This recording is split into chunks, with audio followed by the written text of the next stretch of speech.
যারা এতগুলো শহীদের জীবনের উপর দিয়ে রাষ্ট্রীয় দায়িত্ব নিয়েছে তাদের দায়িত্ববোধ কোথায়? এখন তারা দায়িত্বশীল জায়গায় থেকে শুধুমাত্র ফেসবুকে পোস্ট দিয়ে কি তারা তাদের কাজ শেষ করতে পারে?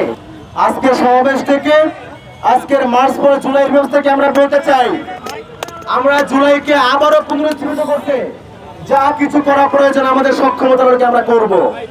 কিন্তু কথা হচ্ছে, যারা এতগুলো শহীদের জীবনের উপর দিয়ে রাষ্ট্রীয় দায়িত্ব নিয়েছে তাদের দায়িত্ববোধ কোথায়?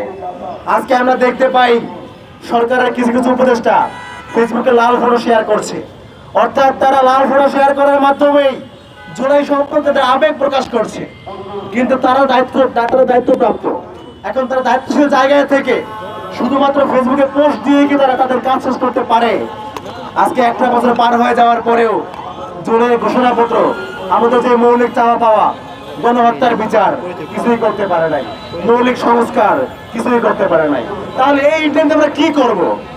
আমরা জানি ইন্টারনেট শুরু থেকে চেষ্টা করেছিল, কিন্তু প্রতিমধ্যে তারা সুশীল মাদার বোর্ডের পাল্লায় পড়ে তারা তাদের পথ হারিয়েছে।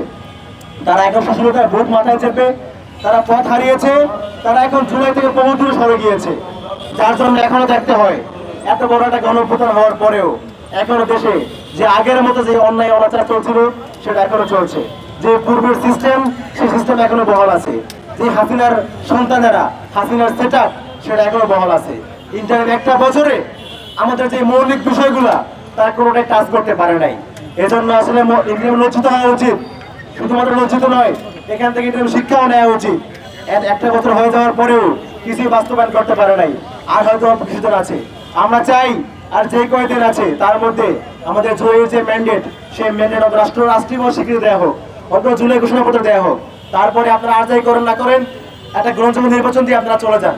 আপনারা একটা বছরে কি করতে আমরা দেখেছি, আমরা আমাদের মৌলিক চাপ কিছুই পূরণ করতে পারে নাই। সো আপনাদের প্রতি আমাদের খুব বেশি আশা আর নাই। আপনারা অন্তত আমাকে জুলাই ঘোষণাপত্রটা দেন, আওয়ামী লীগকে বিচার করেন, পারলে খুনি হাসিনাকে দেশে নিয়ে এসে বিচার করেন, মৌলিক সংস্কার যতটুকু সম্ভব করেন। এরপরে আপনারা একটা গ্রহণযোগ্য নির্বাচন দিয়ে আপনারা চলে যান।